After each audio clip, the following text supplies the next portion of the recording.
آج کے دور میں فلسطین اور اسرائیل کے ایشو کو دنیا کی سب سے بڑی پریشانیوں میں سے ایک پریشانی مانا جاتا ہے۔ وقت وقت پر ان دونوں کے بیچ ہونے والی جنگوں کی وجہ سے نہ صرف ہزاروں بے گناہ لوگوں کو اپنی جانیں گنوانی پڑتی ہیں، بلکہ ساتھ ہی ساتھ پوری دنیا میں گرم جوشی کا ماحول بھی بن جاتا ہے۔ اور اگر بات کریں فلسطین کی، تو فلسطینی لوگوں نے 1948 کے بعد سے ہی نہ صرف ان جنگوں کی وجہ سے ہزاروں لوگوں کو کھویا ہے، بلکہ اپنے دیش کو بھی اپنی نظروں کے سامنے ہی برباد ہوتے ہوئے دیکھا ہے۔ لیکن دوستو، آج کی اس ویڈیو میں ہم آپ کو اتہاس کے ایک ایسے خاص انسان کے بارے میں بتائیں گے کہ جس کے بارے میں اگر یہ کہا جائے تو شاید کہنا غلط نہیں ہوگا کہ اگر ہماری دنیا میں یہ انسان پیدا نہ ہوتا تو آج ہماری دنیا میں اسرائیل نام کا کوئی دیش بھی موجود نہیں ہوتا، کیونکہ یہی وہ انسان تھا کہ جس کی وجہ سے ہماری دنیا میں اسرائیل جیسا دیش وجود میں آیا تھا۔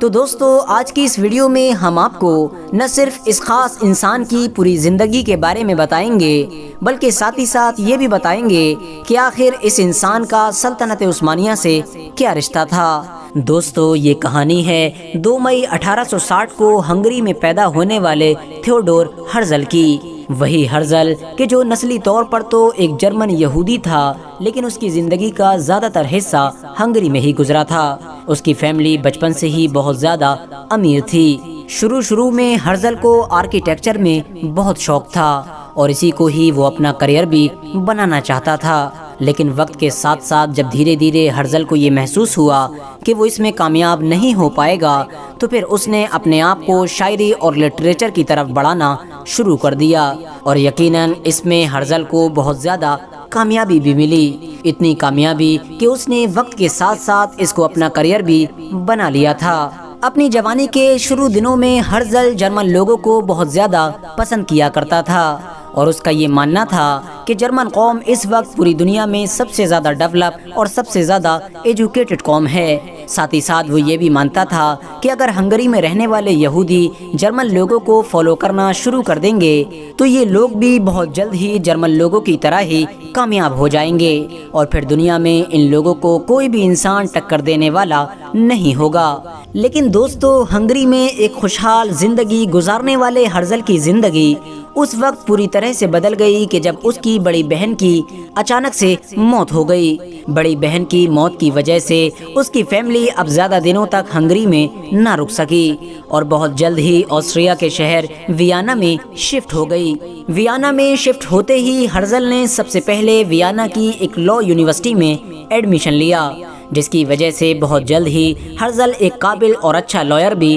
بن گیا تھا۔ لیکن دوستو، اب دھیرے دھیرے ہرزل کی زندگی میں بدلاؤ آ رہا تھا، کیونکہ اپنی جوانی کے شروع دنوں میں جرمن قوم سے پیار کرنے والا ہرزل اب دھیرے دھیرے یہ سمجھ چکا تھا کہ جرمن کوئی اچھی قوم نہیں بلکہ یہودیوں سے نفرت کرنے والی قوم ہے۔ یہی وجہ ہے کہ ہرزل اب دھیرے دھیرے جرمن قوم سے پیار کرنے کی بجائے نفرت کرنے لگا تھا۔ شروع میں ہرزل نے ایک نیوز پریس میں کام کرنا شروع کیا۔ آئے دن ہرزل کے بہت سارے آرٹیکلز نیوز پیپر میں چھپا کرتے تھے۔ پریس میں کام کرنے کا ہرزل کو ایک فائدہ یہ بھی ملا کہ اپنے اس کام کی وجہ سے ہرزل کو آئے دن اس دور کے دنیا کے 2 سب سے بڑے شہر یعنی لندن اور استنبول جانے کو ملتا رہتا تھا، کیونکہ دوستو اس دور میں جہاں ایک طرف لندن دنیا کی سب سے بڑی سلطنت کی راجدھانی تھی، تو وہیں دوسری طرف استنبول بھی سلطنت عثمانیہ کی راجدھانی تھی۔ لیکن حیرانی کی بات یہ ہے کہ اس دور تک بھی ہرزل کی تحریروں یا پھر اس کی تقریروں میں یہودی قوم کے برے حالات کا ذکر نہیں ملا کرتا تھا، بلکہ وہ اپنی قوم کی بجائے دوسری چیزوں کو زیادہ توجہ دیا کرتا تھا۔ لیکن پھر اچانک سے ہرزل کی زندگی میں ایک ایسا موڑ آیا کہ جس نے سب کچھ بدل کر رکھ دیا، اور ہمیشہ مزاحیہ چیزوں میں اپنا وقت گزارنے والا ہرزل اب صرف اور صرف اپنی قوم کے بارے میں سوچنے لگا، اور اس نے اپنی زندگی کا سب سے بڑا مقصد یہ بنا لیا تھا کہ چاہے کچھ بھی ہو جائے میں یہودیوں کے لیے ایک آزاد دیش ضرور بناؤں گا، ایک ایسا آزاد دیش کہ جس میں پوری دنیا کے یہودی چین کی سانس لے سکیں۔ اور ہرزل کی زندگی کو بدل دینے والا یہ موڑ فرانس کے شہر پیرس میں ہونے والے ایک حادثے کی وجہ سے آیا تھا۔ دوستو، ہوا یہ کہ فرانس کے ایک یہودی آرمی کپتان کو جرمنی کے لیے جاسوسی کرنے کے جرم میں موت کی سزا سنا دی گئی۔ حالانکہ دوستو زیادہ تر لوگ یہ بات اچھی طرح سے جانتے تھے کہ اس یہودی کپتان کے اوپر جھوٹا الزام لگایا جا رہا ہے۔ اس حادثے کے فوراً بعد فرانس کی سڑکوں پر بہت سارے لوگوں نے نکل کر پوری یہودی قوم کے خلاف ہی پروٹیسٹ کرنا شروع کر دیا تھا۔ یہاں تک کہ بہت سارے لوگوں نے اس پروٹیسٹ میں یہودیوں اور غداروں کی موت کے نعرے بھی لگائے تھے، یعنی پوری یہودی قوم کو غدار کہا گیا تھا، جس چیز نے ہرزل کو پوری طرح سے ہلا کر رکھ دیا تھا۔ ہرزل نے خود اپنی کتاب میں اس چیز کو قبول کیا ہے کہ اس حادثے نے ہی اس کے اندر ایک کٹر یہودی سوچ کو جنم دیا تھا، اور اس حادثے کی وجہ سے ہی اس نے اپنی زندگی کے مقصد کو بدل لیا تھا۔ سب سے پہلے ہرزل نے ایک ایسا ڈرامہ لکھا تھا کہ جس میں یہودی قوم کو بہت زیادہ مظلوم اور بہت زیادہ کمزور دکھایا گیا تھا، اور اس ڈرامے کے ذریعے سے ہرزل نے پوری دنیا کے لوگوں سے یہودیوں کی ایک الگ اور آزاد اسٹیٹ بنانے کی مانگ کی تھی۔ اس کے بعد ہرزل نے دی اسٹیٹ آف جیوز نام کی ایک کتاب بھی لکھی تھی،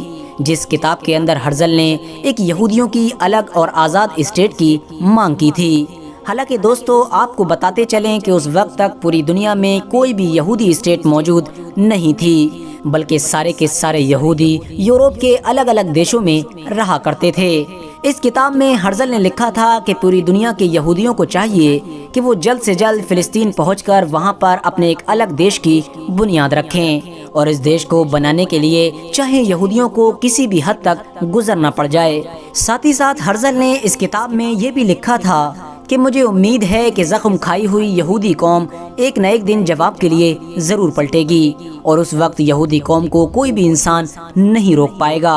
اس کے بعد ہرزل نے اپنے اس مقصد کو پورا کرنے کے لیے زیونسٹ نام کی ایک آرگنائزیشن کی بھی بنیاد ڈالی تھی، وہی زیونسٹ آرگنائزیشن کہ جس کی وجہ سے ہی 1948 میں اسرائیل دیش وجود میں آیا تھا۔ یہ یہودیوں کی ایک ایسی آرگنائزیشن تھی کہ جس کو زیادہ تر یہودی بھی پسند نہیں کیا کرتے تھے، کیونکہ ہرزل کی اس آرگنائزیشن سے زیادہ تر وہی یہودی جڑے ہوئے تھے جو بہت زیادہ کٹر سوچ رکھا کرتے تھے۔ ہرزل نے اپنے اس مقصد کو پورا کرنے کے لیے بڑی تیزی کے ساتھ اپنا کام شروع کر دیا تھا۔ ہرزل نہ صرف یورپ کے بڑے بڑے لیڈر سے ملا کرتا تھا، بلکہ اس نے فلسطین میں ایک یہودی ریاست بنانے کے لیے خفیہ طور پر بہت ساری میٹنگ کرنا بھی شروع کر دی تھی، لیکن ہرزل کے لاکھ کوششوں کے باوجود بھی اس کا یہ مقصد اسے پورا ہوتا ہوا نہیں دکھ رہا تھا، اور اس کے اس مقصد میں اس دور میں اگر کوئی انسان سب سے بڑی رکاوٹ تھا تو وہ سلطنت عثمانیہ کے خلیفہ یعنی سلطان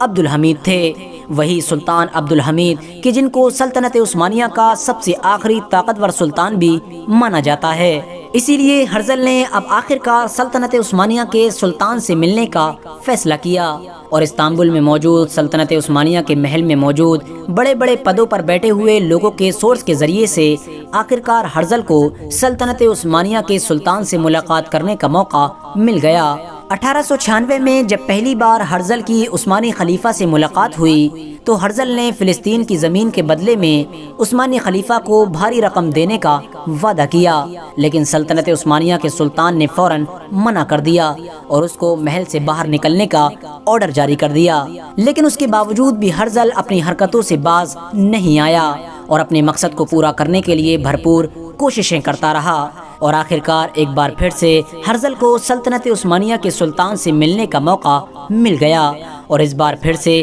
ہرزل نے سلطنت عثمانیہ کے سلطان سے فلسطین کی زمین کے بدلے میں ایک بھاری رقم دینے کا وعدہ کیا۔ نہ صرف بڑی رقم بلکہ اس بار ہرزل نے یہ بھی وعدہ کیا کہ سلطنت عثمانیہ کے اوپر جتنی بھی بڑی بڑی سلطنتوں کا قرض ہے وہ سارا قرض بھی یہودی اپنی طرف سے ہی ادا کریں گے۔ لیکن دوستو اس بار سلطنت عثمانیہ کے سلطان غصے میں آ گئے، اور غصے میں آنے کے بعد گرم لہجے میں سلطنت عثمانیہ کے سلطان نے ہرزل کو جو جواب دیا وہ آج تک ایتہاسک کتابوں میں امر ہو گیا ہے۔ سلطان عبدالحمید نے کہا کہ ہرزل کو میں یہ نصیحت کرتا ہوں کہ وہ آئندہ کبھی بھی اس ٹاپک کے بارے میں سوچے بھی نہ، کیونکہ فلسطین صرف میری سلطنت کی زمین نہیں بلکہ پوری مسلم امت کی جاگیر ہے، اسی لیے اس زمین کا میں اپنی طرف سے ایک انچ بھی نہیں بیچ سکتا ہوں۔ اس زمین کے لیے میرے آباء و اجداد کی بہت ساری قربانیاں ہیں، نہ صرف قربانیاں بلکہ اس زمین میں بہت سارے مسلمانوں کا خون بھی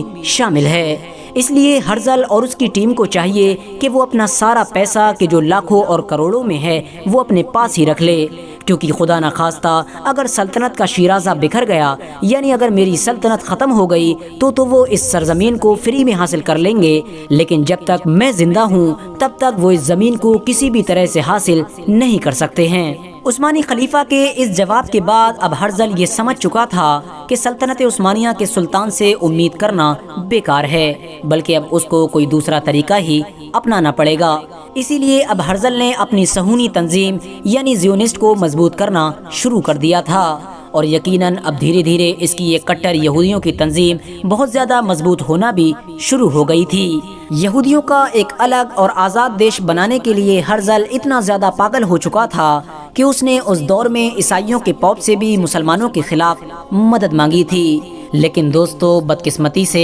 اسرائیل دیش کا خواب دیکھنے والا ہماری دنیا کا یہ پہلا انسان اپنے خواب کو پورا ہوتے ہوئے دیکھنے کے لیے زندہ نہیں رہ سکا، اور 1904 میں دل کا دورہ پڑنے کی وجہ سے آسٹریا کے شہر ویانا میں اس کی موت ہو گئی۔ لیکن دوستو، اس کی بنائی ہوئی آرگنائزیشن نے اپنا کام جاری رکھا، اور آخرکار 1948 میں ان لوگوں کو اپنے مقصد میں کامیابی مل گئی تھی، اور اس وقت تک سلطنت عثمانیہ بھی ہماری دنیا سے پوری طرح سے ختم ہو چکی تھی۔ لیکن دوستو، اسرائیل کے یہودیوں نے بھی ہرزل جیسے انسان کو کبھی نہیں بھلایا، اور ہمیشہ یہ بات یاد رکھی کہ ہرزل کا ہمارے اوپر کتنا بڑا احسان ہے۔ یہی وجہ ہے کہ 1948 میں اسرائیل بننے کے بعد 1949 میں اسرائیل کے یہودی آسٹریا کے شہر ویانا سے ہرزل کی لاش کے تابوت کو نکال کر اسرائیل لے آئے، اور اسرائیل کے سب سے پوتر شہر یعنی یروشلم میں اس کو دفنایا گیا، اور آج بھی اس کی قبر دنیا کے سب سے ایتہاسک اور سب سے پرانے شہروں میں سے ایک شہر یعنی یروشلم میں موجود ہے۔ آج بھی اسرائیل دیش میں ہرزل کے بہت سارے اسٹیچو کو دیکھا جا سکتا ہے۔ آپ کو بتاتے چلیں کہ ہرزل کو اسرائیل دیش میں وہی عزت اور مقام دیا جاتا ہے کہ جو ہمارے دیش انڈیا میں گاندھی جی کو دیا جاتا ہے۔ فی الحال دوستو، آج کی اپنی ویڈیو کو ہم یہیں پر ختم کرتے ہیں۔ ویڈیو پسند آنے پر نہ صرف ویڈیو کو لائک کریں بلکہ اپنے فرینڈز کے ساتھ بھی ضرور شیئر کریں، اور اسی طرح کی نالجیبل اور ہسٹوریکل ویڈیوز ہمیشہ دیکھنے کے لیے ہمارے اس چینل کو سبسکرائب کر کے ساتھ ہی میں بیل آئیکن کو بھی پریس کر دیں۔